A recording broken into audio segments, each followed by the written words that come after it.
Today, I had an opportunity to speak with Brenda Nels, a descendant of two of the victims of the 1921 Race Massacre. Miss Brenda is the granddaughter of James Nels Sr. and great niece of Henry Nels. James and Henry were brothers who owned the Nels shoe and record shops. They were also the first owners of what is known today as Lacey Park, where Nels Dance Pavilion and skate rinks were located. And that is Lacey Park is located in Tulsa, Oklahoma. The brothers also operated a taxi and limo service. Ms. Brenda is very active in the plight for justice, restitution, reparations, and definitely accountability in this massacre. And currently, she sits on the board of directors for Greenwood Rising. Greenwood is the name of the 35 block district where Black businesses were located prior to this massacre in 1921. That Greenwood district is better known today as Black Wallstreet. There is currently a lawsuit pending in the courts against the city of Tulsa, Oklahoma, and three of the victims, yes, three actual victims of this 1921, well over 100 years ago, are still living, thriving, and seeking justice. As of May 18th this year, when they presented their case on Capitol Hill, uh, there was a young lady. She was 107 years old at the time. The other young lady, 106 years old at the time, and the young man was 100 years old at the time. So these three individuals actually ran through in the middle of the night through railroad tracks, back in the woods, trying to escape with their lives. Of course, the 100-year-old gentleman, he was a baby in his mother's arms, and the other two were approximately 6 and 7 years old at the time that this massacre occurred. And again, there is a case pending for justice for these three living victims and all of the descendants of that massacre. Someone asked me, like, Jay, why are you having this conversation with Miss Brenda, and why is this so prevalent or relevant today? It's been over 100 years. Why are they still bringing it up? Let bygones be bygones. It's too late for anything to happen. Well, I say to those people that is not true. If you look at in 1963, the Medgar Evers killing, it was 31 years before his murderer was brought to justice. His murderer was tried and convicted in 1994. Again, that was 31 years after his murder. The 1923 Rosewood Massacre, there were, in 1994, there were 9 living victims, direct victims of that massacre in 1923, and they were awarded some compensations, and that was 71 years after that massacre. Another example, in 2013, compensation was awarded to victims of the North Carolina forced sterilization programs. That program was between approximately 1929 and 1974. Over 7,600 men and women, of course, mostly Black, was victims of the North Carolina eugenics program, where they forced sterilization on these individuals, causing them the inability to reproduce children. So that was 1929 through 1974, and it wasn't until 2013 where those victims were granted compensations and reparations. So, again, to answer your question, is it too late? Is it too much time? Absolutely not. It's not. We have precedents here that shows it's not, and there are other examples that I could give. But without further ado, I'm going to go ahead and link this video to the video I did with Miss Brenda, that, as you guys will be able to see, has some really crazy technical difficulties that I wasn't aware of. So my introduction on that video of her and maybe her first 2 to 3 minutes of speaking back to me was unaudible, meaning we had no sound, and I didn't know it. So I had to come and do this presentation and merge these two videos together. But here is Miss Brenda in her own words.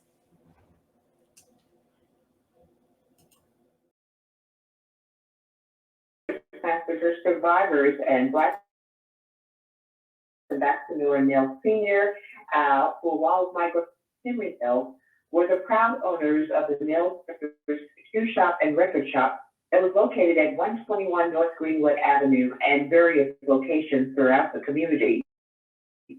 They were also the first owners of what is now Lacey Park, where the Nell's dance pavilion and skating rink was located, and also operated a limousine and taxi service. So they were very entrepreneurial minded people, as most of the community were at that time.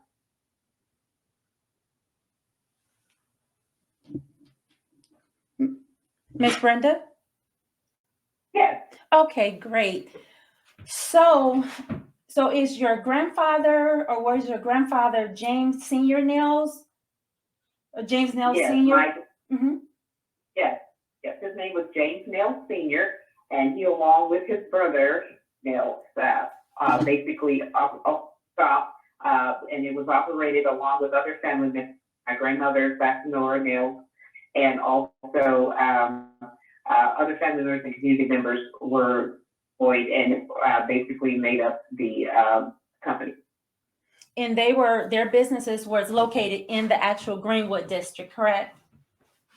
That is correct, yes. In 1921. Does any of those businesses stand today or still exist today? Well, just to carry that history a little bit further, on that fateful day, my grandparents, along with their then 2-year-old daughter, family friends, ran for their lives from their beloved Greenwood neighborhood, only to return hours later to find all their homes, businesses looted and burned to the what little we did have left basically was just very minimal at that time. Got you. Is James your grandfather or your great-grandfather? He was my grandfather. He was your grandfather. Did you ever have an opportunity to meet him? I did as a little girl. I was very, very young, but he died, unfortunately, when I was very young. What about your uncle? I did grow up with grandmother and my great uncle. Your great uncle Henry? Yes. Did you ever get a chance to speak with Henry about the massacre, or were you just too young, or it still wasn't spoken at that time? At that time, there was never, we did have a conversation about the race massacre. It was not something that was discussed, or so I thought it was not discussed.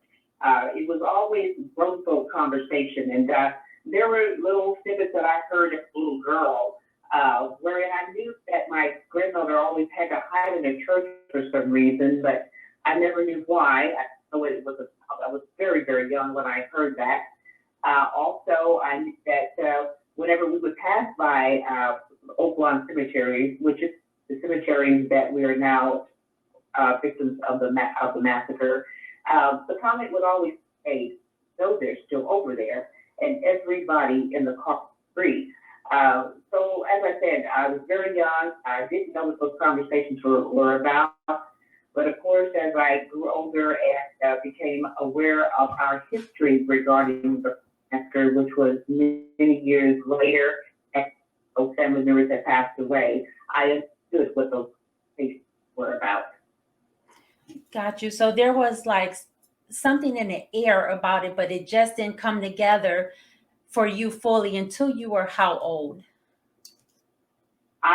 It was basically 2003 when I would find out about this aspect of our family history, when I received notification from a legal entity that myself and were being included in a lawsuit against the entities reparations for the survivors and descendants of survivors of the massacre.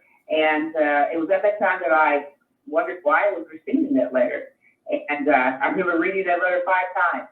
But then after I did start my research, I realized that it was in fact true. Our family members had been survivors of the race massacre. I always grew up knowing about our businesses, but I did not know about that aspect of our family history. Wow. In learning that in 2003, and I'm assuming you were an adult at that time, Did Yes. it hurt you? I understand you read the letter at least 5 times, but did you feel pain for your ancestors? Were you floored? Were you just lost? I mean, how could you put something like that together mentally, emotionally, spiritually? Well, I tell you, it was a lot of emotions at one time to basically find out that people that loved you and that you loved, that gave you their best, a community actually, along with my family members, that raised us with so much love and encouragement and just giving us their best, did all of this in their,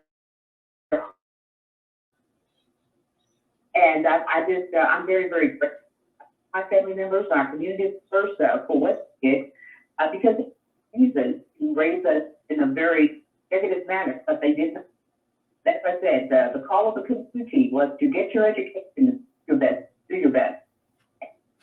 I never would have guessed, looking back, that something like this had occurred with the people that in our community and my family members that raised us. Wow. Do you feel slighted at all today, looking back in your schooling and your American history classes? Um, like we get what, 1 month a year for Black history. Do you feel slighted at all that you didn't have this knowledge growing up, or are you okay with it? Do you feel it would have helped you in any aspect of your life or even your peers' life to have this information? Okay. I look at it as a whole. Think it would have been a really good idea for it to have been taught in school along with other histories that we were taught in school, because it is a very, very interesting for us to know. However, on a personal level, after doing my research and understanding, that what the effect that Pastor had on my family personally, I understand. There are many reasons why the community as a whole didn't, talk. It was taught on a very minimal basis. So there were school teachers that in the community who did share with their students, but I never heard any of my son. As far as my family is concerned, it was, as I said, very devastating, and I don't know what effect that would have had on as a child growing up to know, just as I understand them to be at this time. I just have a mixed feelings about that personally, but overall, I do believe that this history should have our schools along history that have been taught over the years. And and I understand you have a daughter. Is that correct? Yes, I do. Yes. Was it important for you? Was it important for? I'm sorry. Go ahead. I'm sorry. So was it important to you to educate her and to let her know what her lineage is and what her history is and who she is, as far as this 1921 massacre with her bloodline was involved and so much was taken from you guys? Yes, it was very to let her know. And by the time that I had found out, it was something that was a baby that she could handle. But of course, growing up in the time that she grew up in, she basically was aware of other situations that had occurred, throughout the United States. And very proud of her history. And she knows that her father and I basically carried on those that we were taught as kids growing up to be our best, to do our power off. And we taught her to have those same values that were instilled in us growing up. Got you. Let me ask you something. How can I put this? Do you have any collaborations with other descendants of the victims of the massacre today? Do you have any friendships, any communications, any rapport with some of the other descendants? Yes, I am on the Tulsa Mass Race Public Oversight Committee, and the chair of that committee. Mr. Kevin Ross is a descendant. I have met other descendants who are classmates of mine as well. So I have met a few, yes, and know of a few. Got you. So is it kind of the same upbringing for those descendants? Like it just wasn't talked about, or they were truly not aware. They may have heard something, there was something in the air going around, but they did not have all the pieces until much later in life. And some of them did fact, with family members telling them about the race massacre. So not everybody was unaware of it.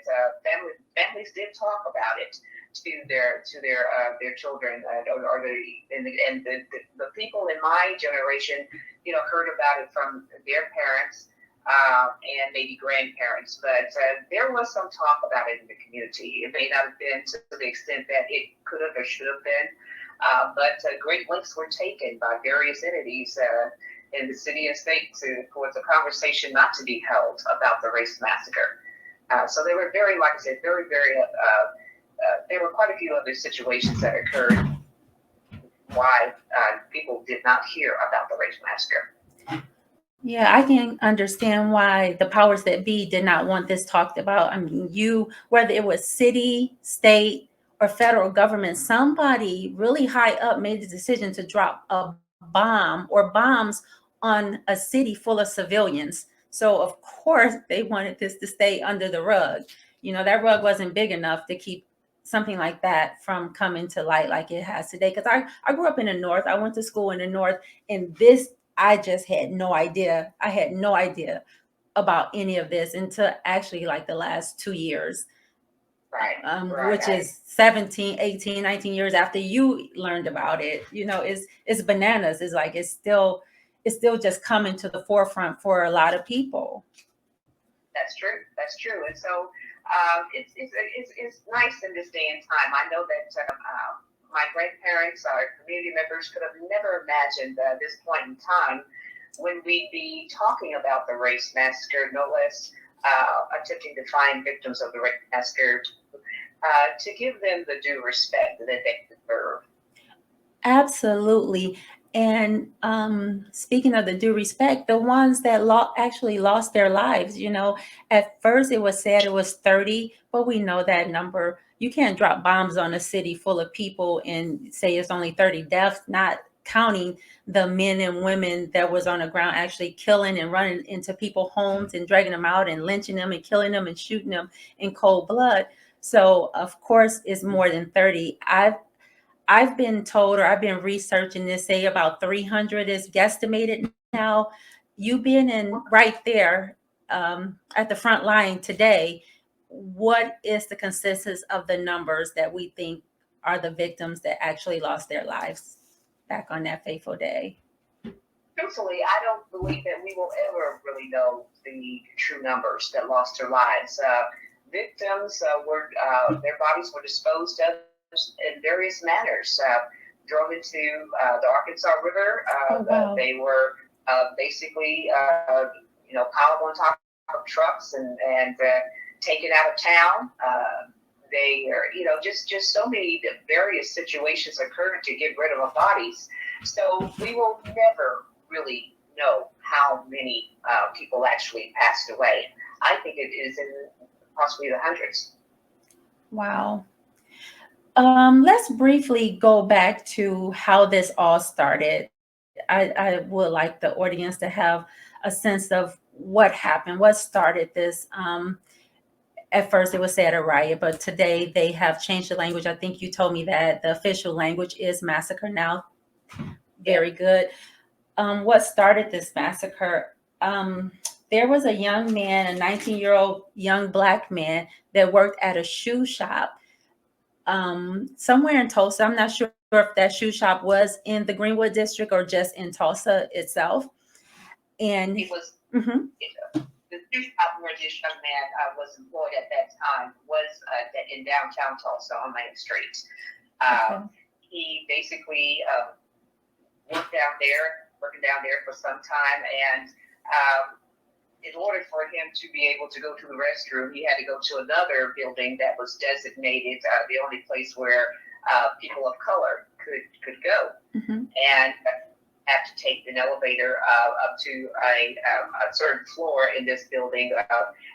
And the elevator was being managed by a young lady named Sarah Page, who was white. And of course, there are various ideas as to what happened there.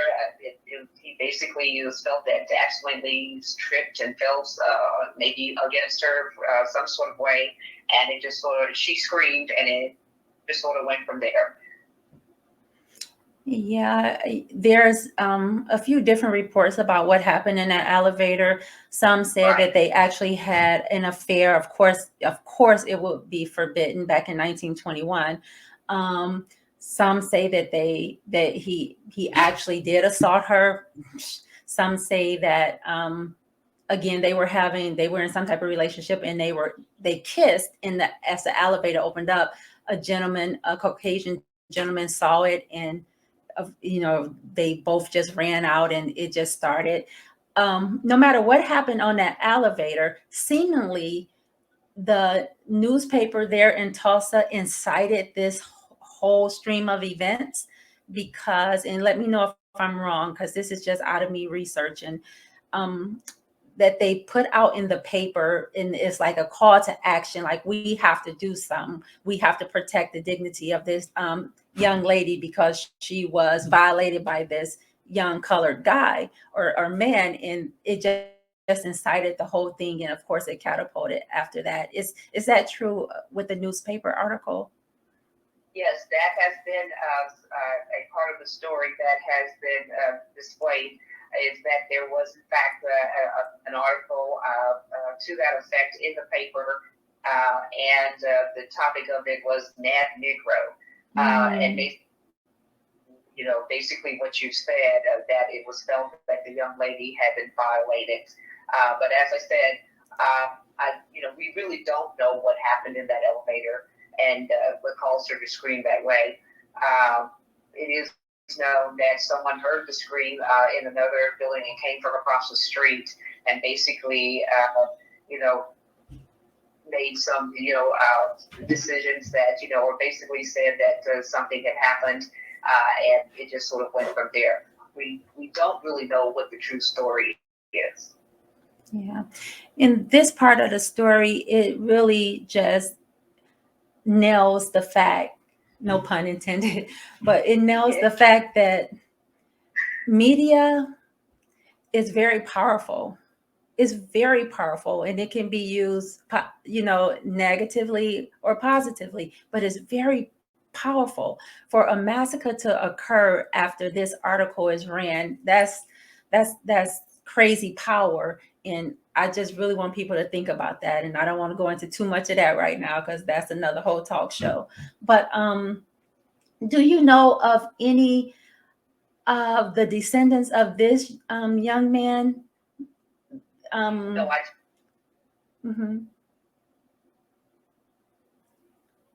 I do not. Okay, so do we know whatever happened to him? There are various stories. I'm not really sure personally what happened after this happened. As I said, it would be very, very, like I said, there are very, very various stories as to, did he stay in Tulsa? Was he, in fact, let go from the jail? Was he, basically did he stay here? Did he go someplace else? I really don't know, because there are, various ideas as to what happened. I see. Let's go to May 18th of this year. There are 3 direct survivors as of May 18, 2021. 3 direct survivors of this massacre. One is Viola Fletcher, which was 107 years old on that day.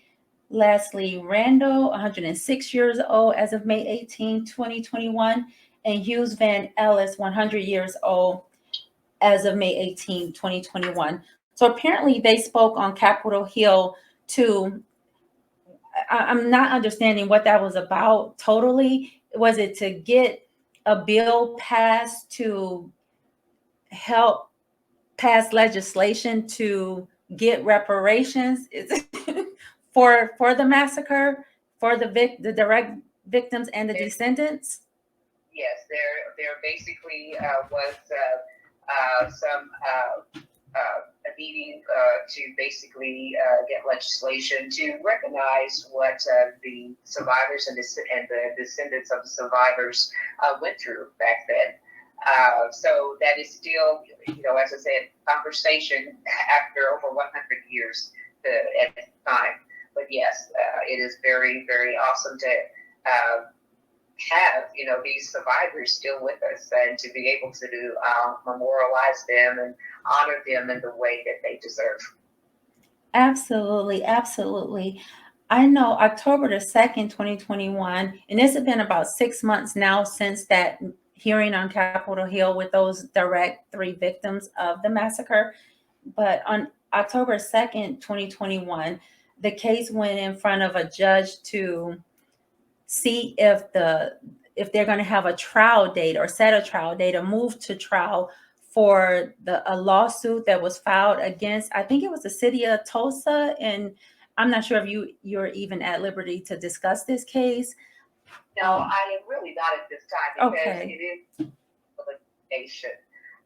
So I really can't say anything about it at this time. But there is a pending court case now currently being heard in that jurisdiction. Yeah. Okay. Tell me, I want to go back to your family's businesses. I'm counting, is it 3 businesses? The shoe shop and the limo and taxi service? Are those the 3 businesses? And Black Swan Records? In the dance pavilion, yes. They basically sold Black Swan record shop and in the various locations that they had throughout the community. Those are a lot of people who had the businesses in the community. They also would run the business out of homes and things like that. So there were various platforms that our community members ran business. Of course, with my family, of course, they did run them out of businesses that were basically located on Greenwood, but they also had various locations throughout the community. But yes, my family did have the shoe shop, record shop, dance pavilion, skate rink, limousine, and taxi service. Oh my. Oh my. If reparations is ever granted to the victims and the descendants of the massacre, from your bloodline, from James and Henry down to your daughter, and I'm not sure if there's another generation after your daughter, but approximately how many people would you be looking at, just off the top of your head, just on your bloodline? Well, I really would rather not go into that, basically. Okay. Right, okay, no problem. No problem. What about, I'm sorry, go ahead, Miss Brenda. Respectful of family members, they're just some people, just be respectful of them. Absolutely. Absolutely. Absolutely. Absolutely. We definitely respect that. And I appreciate you even coming on here to speak with me regarding this very sensitive topic, very current, going on right now subject. Thank you. Many, many thanks. What about, could you guesstimate if all of these businesses, if this massacre never happened and these homes and businesses were not destroyed in 1921 and they were still operating today, are you at liberty to say how much you think those businesses would be worth? Would they have survived the Great Depression, the recessions that we've went through in the last 100 years? Where do you think the businesses will be today, if at all? Yeah, it's very hard to say because there are just so many different levels to be considered when you even start to just try to think about that on just any and every level, if you will. There are just so many different situations that come into effect. So it's very hard to say. We had some very creative people back then who basically had the wherewithal to make a business last or to basically create a business and be successful in a very, very trying time for Black people of color in the first place. So if they could do it in that environment, what's to say what they could have done in this day and time, or or at least give their children, their grandchildren, the opportunity to carry on the generational businesses that they had at that time. Got you. Let me ask you, are you affiliated with the Justice for Greenwood? Is that the organization you chair or you sit on the board? Is it the Justice for Greenwood organization? No, it is not. That's separate. Yes, I'm on the board of directors for Greenwood Rising. Greenwood Rising. Local museum. Also, I am past chair of the Masquerades Public Oversight Committee, and Tulsa Race Massacre Centennial Committee. Again, Ms. Brenda, I thank you. I know you're busy and you're very important. You're important to me because you just have a history, and it's not only your history, it's our history. And I thank you for sharing that with me. Again, many, many thanks to you. Is there anything you would incite people to do to assist you guys in this fight? Whatever it is there a link I can post and people can become active members, or any donations or anything to, again, assist you guys in this plight? No, I do not personally have anything in that realm, but I just am very, very grateful for people as yourself and others who have taken up the platform to share our story and basically educate people about the history of Black Wallstreet. And as you know, this sort of situation, massacres occurred in other states as well. But Tulsa, unfortunately, was one of those that really suffered greatly with the methods that were utilized to basically, incite the massacre on this community. So again, thank you so very, very much for sharing our story. Ms. Brenda, thank you. Thank you. You have a great Sunday. Again, I appreciate you so much. Well, thank you. I appreciate you. And definitely want to be, let me know when you put this out so I can, look at it. I definitely will. I'll contact you. Okay. Good day to you. You have a good day as well. Thank Bye-bye. you. Bye-bye. Okay, yes, that was Miss Brenda. Her family name is Nels. Not sure what her name is today, but again, she is a direct descendant of some of the victims of the 1921 race massacre, not riots, but massacre, where in upwards of 300 plus people were murdered in homes and businesses. They called it Black Wallstreet. This place was the Greenwood district of Tulsa, thriving with Black businesses.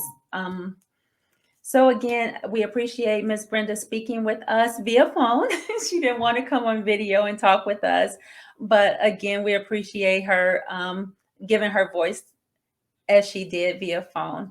Thank you guys for watching.